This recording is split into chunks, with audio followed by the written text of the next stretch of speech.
Right, hello again, lads, and that one lady that watches my content. I see you, Sarah. Apologies, I am a bit sick, but today we have a new challenge. To beat Borderlands 3 with the first gun only. Now, I asked if I was allowed to use action skills, and I never got a reply, so fuck it. This git even said I could use Moes to make it easier. I decided to go for the muscle mommy this time around, since she doesn't get enough love in this community. Segue, rules of the run. Very simple. No nades, no other guns. Well, that's not much of a restriction, I hear you say. Well, my friend, you're right, but I assure you this was just as painful because I added a new rule 4 hours in. We have to beat the game as fast as possible, which means no side quests and no going back to farm bosses. We just run. With all that being said, the embodiment of Mike Tyson in his prime hops off the bus to Dudley.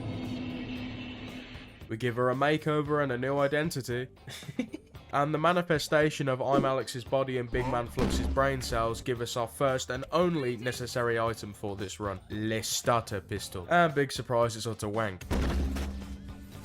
Enough rambling. My initial plan for this run was to run it down the orange tree. However, as time went by, I realised that impaling my nutsack with nails and using it as a hammer would be more effective and less painful. So I decided to embrace my inner Itadori and go for the melee tree. The green one. Our first issue of this run again was Shiv. However, this man did not have his Tesco club card on him, so the sheer shock of finding out a meal deal is £4 caused him to have a stroke. Our thoughts and prayers go out to the Shiv family. With that Guna dead, we meet our Pandoran Aphrodite in order to get some wheels. Oh!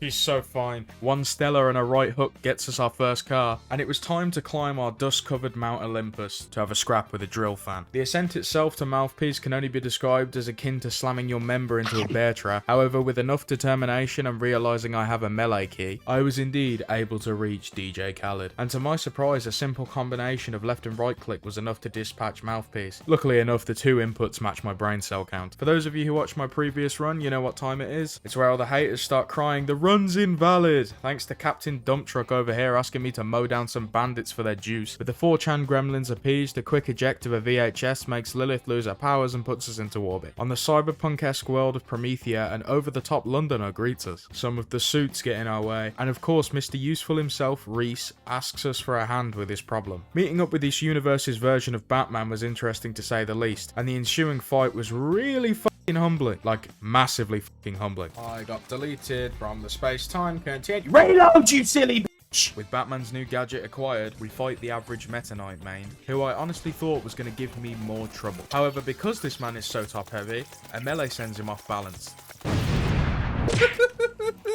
Now, the eagle-eyed among you may have realised that melee will carry this run, and for that you get a gold star, you smart little devils. With the walking SSD dead, it was time to enter the Skywell. No, it wasn't, you twat. You're forgetting Athenas. Athenas went about as well as you could expect, and, you know, if you're expecting a snuff film, you'd be right. This area was similar to my ex-girlfriend, and by that I mean constantly abusive. However, there is a saving grace in the fact that we get to meet Maya, who I'm sure nothing bad will happen to. After going up against hordes and hordes of dream stands, now that didn't age well, did it? Anyway, it was time to go grave robbing. After way too long of waiting for Ava to open a door, it was time to fight the boss of Athenas, Mr. Traunt. Now, because this is an easy baby challenge, Captain Traunt caused no problems at all. After dumping load upon load into Captain Traunt, he eventually succumbs to it. Suck it!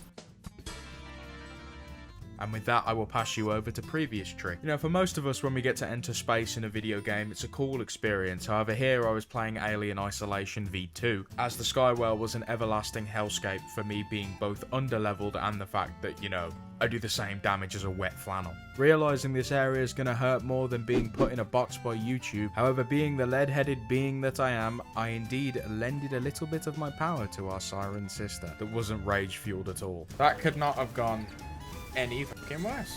You little bastard! After suppressing the overwhelming Skywell-induced baby rage, fucking 3-year-long reload time, man. Hate this guy. Ah, this fucking reload! I was indeed ready to take on a ball. Surprisingly, the boss of this never-ending bad trip was not an issue at all. However, due to affecting his health bar about as much as taxes affect rich people, I was here for a very long time. Not as much as another demon, though. 3, 2, 1, goodbye.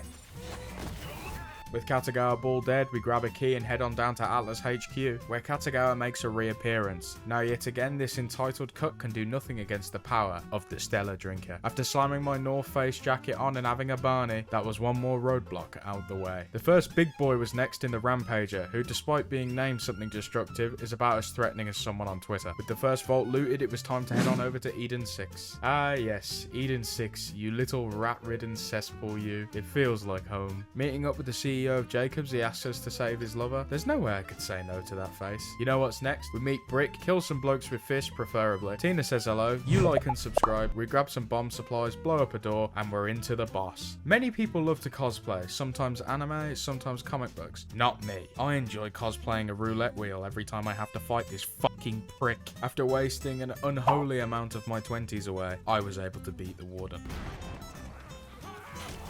Oh my fucking lord. Jacob's Manor was next. It's a house with people in it. What else did you expect? Alex little liberating a town with my love-induced bullets and a little GBH. Shockingly enough, I ended up in a prison. We bust the dude out and head on over to that Jacob guy's ship. I don't know, bro. It's 4 a.m.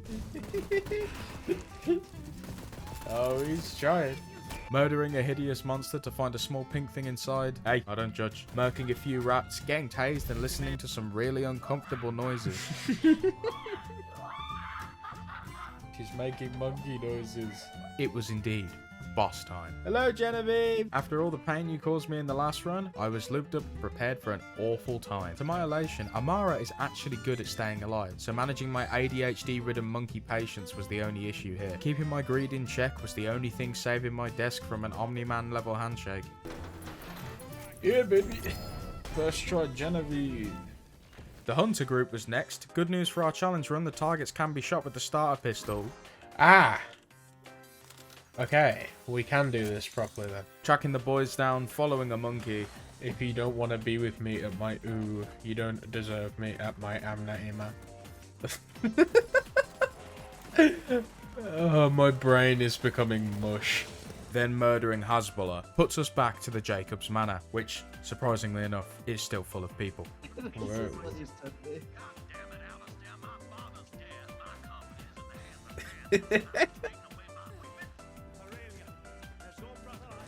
Yeah, whatever. Elsa's icy hard-nippled sister was halting my path to victory. She kept telling me to check her OF, whatever that is. 3 battalions worth of ammo and a few Muay Thai combos puts her to rest. Fuck you, Aurelia.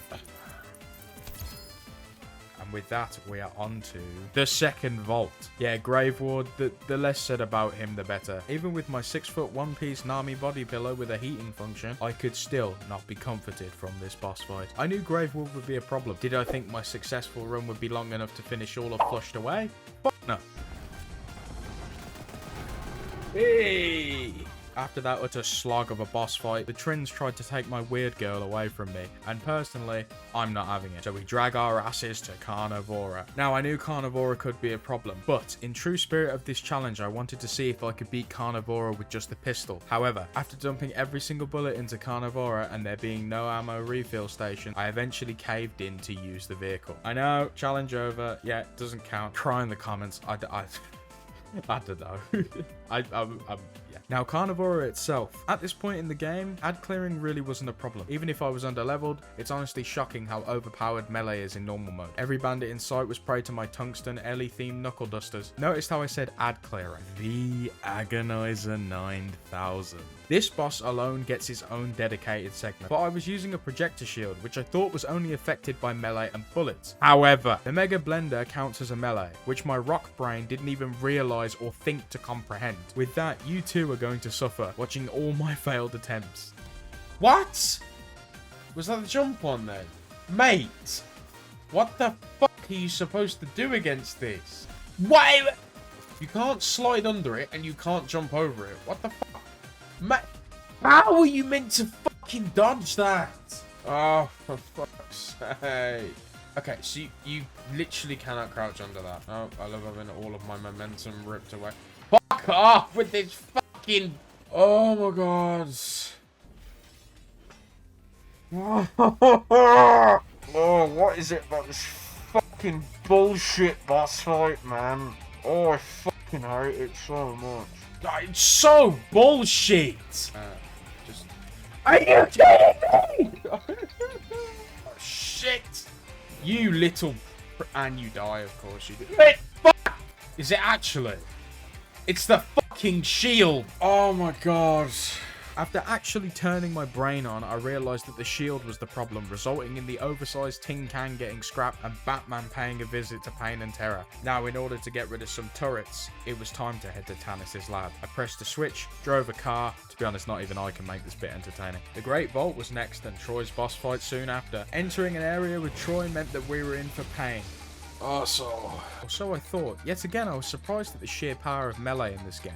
With that being said, Youngblood didn't make it easy for me, but after the longest game of jump rope ever, Troy got strapped, gapped, and absolutely clapped. Fuck you, bitch!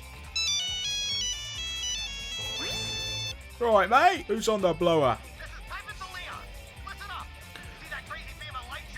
Yeah.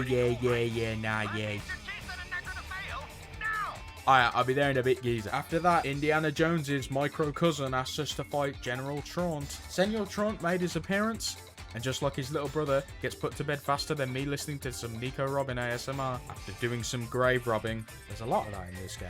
Things 1, 2, 3, and 4 get slammed into holes. Could have said that better. Snooze Queen Tyreen hits her dad, and Tannis makes us an N64 painting. The Tyreen boss fight. We did it, boys. We're on the home stretch now. All that's in our way is the woman, the myth, the kind of dull character, honestly. Tyreen. Now, after realizing I could Superman myself into her chest.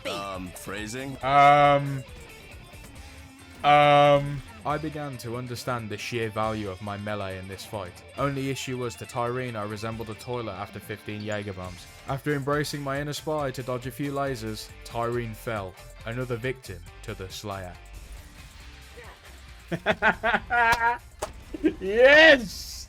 With the overgrown queen's corpse at my feet, ladies and gentlemen, we did it. The first gun only, or should I say melee only, since it carried so hard. Anyway, let me know if you have any other run suggestions for any games. I'm interested to do any of them. If you enjoyed this vid, check out my last one. I'm working on a new Forgotten Gems vid as well, so expect some old ass games to make an appearance. With all that said, I'll see you in the next one. Goodbye!